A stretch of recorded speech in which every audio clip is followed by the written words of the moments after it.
बिस्मिल्लाहिर्रहमानिर्रहीम। प्रोग्राम बयाक बैठक के साथ मैं हूं आपका मेज़बान अंसार मदनी।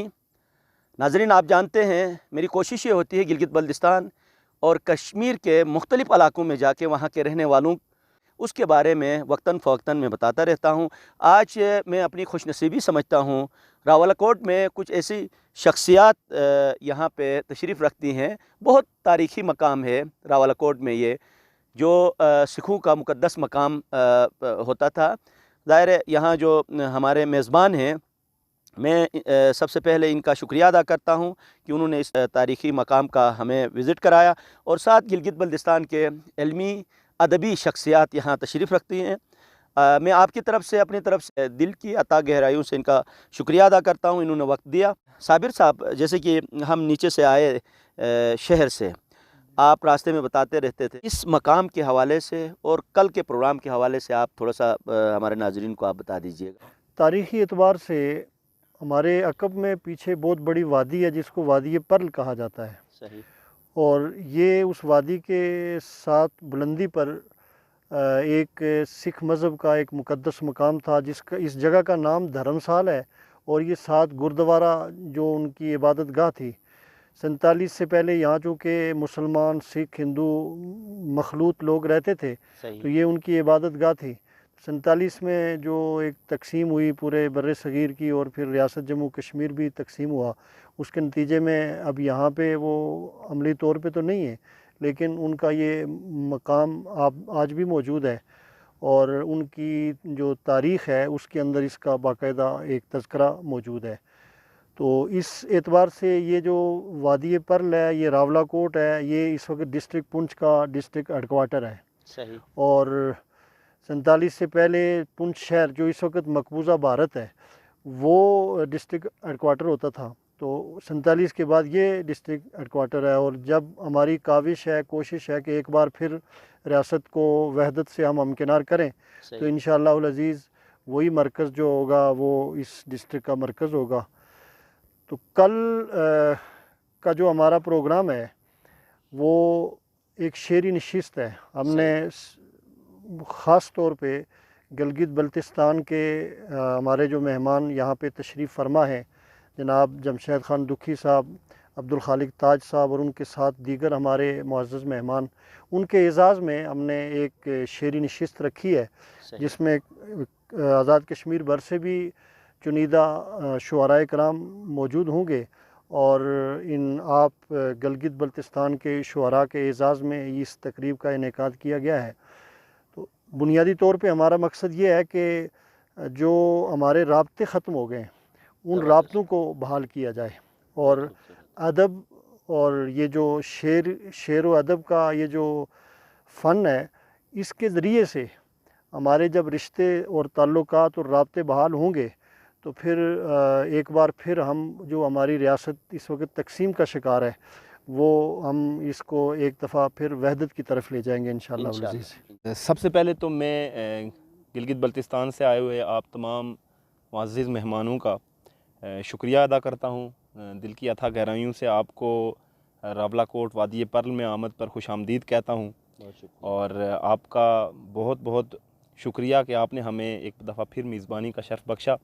इस वक्त हम जिस तरह से फ़ारूक साबिर साहब ने फरमाया कि हम धर्मसाल गुरुद्वारा के मुकाम पर मौजूद हैं और इसका तारीख़ी पस मंज़र तो उन्होंने तफसील से बयान कर दिया है। कल के प्रोग्राम के हवाले से ये है कि हमारी जो तंज़ीम है पुंछ अदबी सोसाइटी, उसके ज़ेर एहतमाम गिलगित बल्तिस्तान से आए हुए मुअज़्ज़िज़ मेहमानों के नाम एक शाम है और साथ ही साथ असीरान रियासत जम्मू कश्मीर, इस वक्त जो गुज़श्ता 40 दिन से मकबूजा कश्मीर में कर्फ्यू और क्रैकडाउन और इस तरह की सूरत हाल है, उसके ख़िलाफ़ एक एहतजाज के लिए और उन अपने कश्मीरी भाइयों से यकजहती के लिए ये शाम उनके नाम की गई है आप दोस्तों के साथ साथ। इंशाअल्लाह उसमें कश्मीर के चुनीदा शोरा और चूँकि आप दोस्तों आज शाम को ही तशरीफ़ ले आएँ तो इंशाअल्लाह आपको अच्छी शेरी नशीद सुनने को मिलेगी। और जिस तरह से फ़ारूक साबिर साहब ने फरमाया कि इसका मकसद यही है कि हम इल्मी, अदबी, तहज़ीबी और सकाफ़ती बुनियादों पे हमारे दरमियान गिलगित बल्तिस्तान और कश्मीर, आज़ाद कश्मीर के दरमियान जो गैप हैं, जो फ़ासले हायल हो चुके हैं, उनको मिटाने की हत्तल मकदूर कोशिश कर रहे हैं। तो एक दफ़ा फिर आप अहबाब का शुक्रिया, और इंशाअल्लाह कल एक भरपूर नशिस्त आपको सुनने को मिले। सबसे पहले तो मैं अपने मोअज़्ज़ज़ मेज़बानों का शुक्रिया अदा करूँगा। ये दूसरी मरतबा है इन्होंने हमें दावत दी, गिलगित बल्तिस्तान से दूसरी दफ़ा मरतबा हम आ रहे हैं यहाँ शेरी नशिस्त के लिए।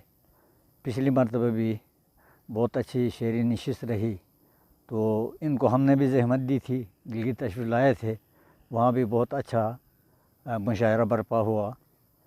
तो पिछले साल भी हम इसी जगह पर आए थे, इसी गुरुद्वारे के पास। तो जैसे कि इन्होंने फरमाया, हमारे मेज़बानों ने, कि हम लोग राबते बहाल रखना चाहते हैं, और हमारा दिल भी यही चाहता है कि हमारे राबते बहाल हो। हमें डाज दिया गया है एक ज़माने में, हमको भी बेवकूफ़ बनाया गया है, इनको भी बेवकूफ़ बनाया गया है, अंदर वालों को भी बेवकूफ़ बनाया गया है। फिर हमें अलग-अलग तकसीम करके कभी एक होने नहीं देते हैं, कभी एक हो जाओ कहते हैं, कभी नहीं हो जाओ कहते हैं। खुदा और रसूल को माने, हमारी कौमी वहदत को तकसीम न करें, टुकड़े टुकड़े न करें, जिससे किसी को फ़ायदा नहीं मिलेगा, उल्टा नुकसान हुक्मरानों को भी नुकसान, हमको भी नुकसान, मुल्क को भी नुकसान, पाकिस्तान को भी नुकसान, गिलगित को भी नुकसान, गिलगित बल्तिस्तान को भी नुकसान, आज़ाद कश्मीर को भी नुकसान, मकबूजा कश्मीर को भी। ऐसी पॉलिसी अख्तियार करने से क्या फ़ायदा हो। मैं अपने मेज़बानों का ख़ुसूसी शुक्रिया अदा करता हूँ कि उन्होंने यहाँ आने की दावत दी और मिल बैठने का मौका फराहम किया। कश्मीर की सूरत हाल इन दिनों में जो हमारे बहन भाइयों के साथ हो रहा है, उससे आप हम सब वाकिफ़ हैं।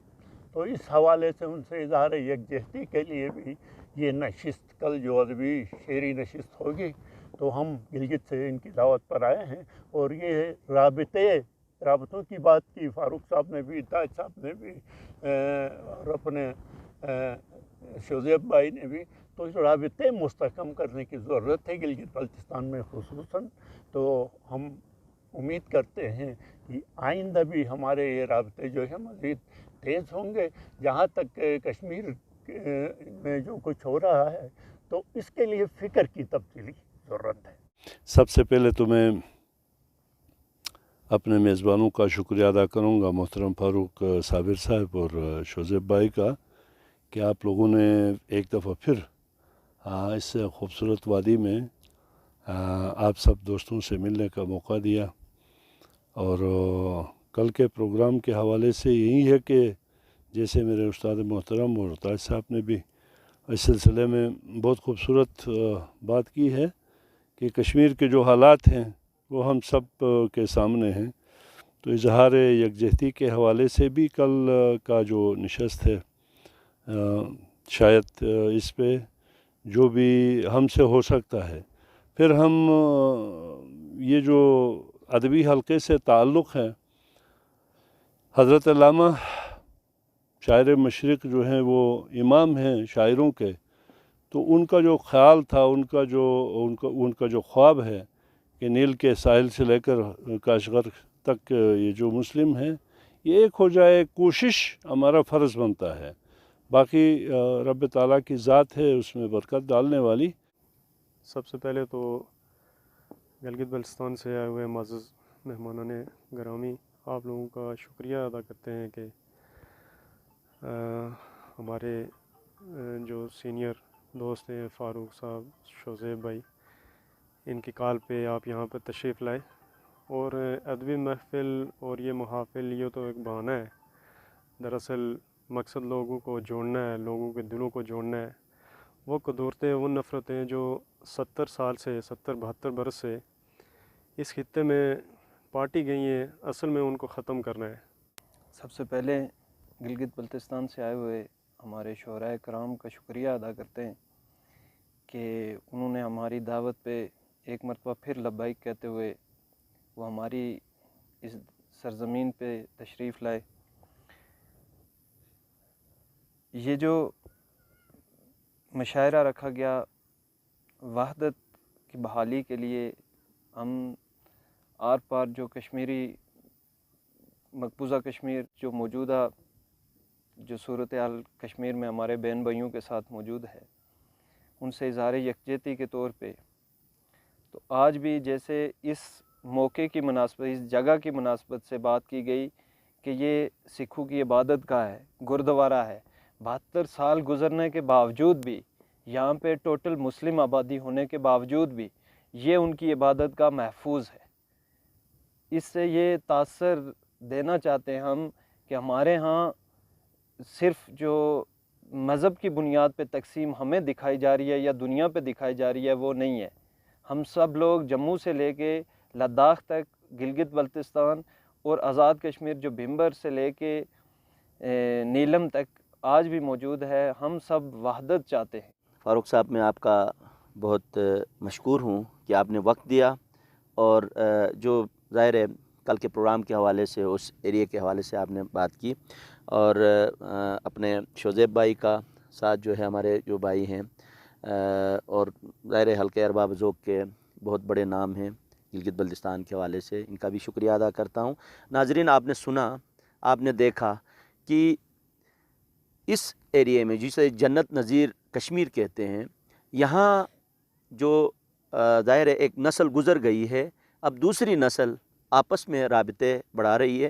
ज़ाहिर है इसमें बुज़ुर्गों की जो खामियां हैं, उन खामियों को नज़रअंदाज करके हम मुख्तलिफ़ शोबों में, चाहे वो अदब का हो, चाहे वो तहज़ीब का हो, चाहे वो सकाफ़त का हो, चाहे वो तारीख़ का हो, उन तमाम चीज़ों को समेट के हम आगे बढ़ेंगे और उन शोबों को बेहतर बनाएंगे तो ज़ाहिर है हमारे यहाँ शख्सियात पैदा होंगी और वो शख्सियात जब मुख्तलिफ़ एरियाज़ में पैदा होंगी तो वो जोड़ने का काम अंजाम देंगी।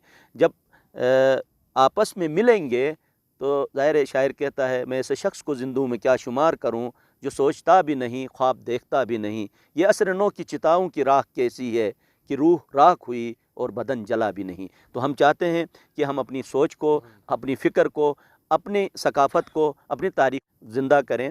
इन्हीं अल्फाज के साथ रावलाकोट की इस बैठक से इजाज़त चाहता हूँ। इंशाअल्लाह नई बयाक में कुछ और मेहमान लेके आपकी खिदमत में हाज़िर हो जाऊँगा। तब तक अपने मेज़बान अंसार मदनी को इजाज़त दीजिए। अल्लाह हाफ़िज़।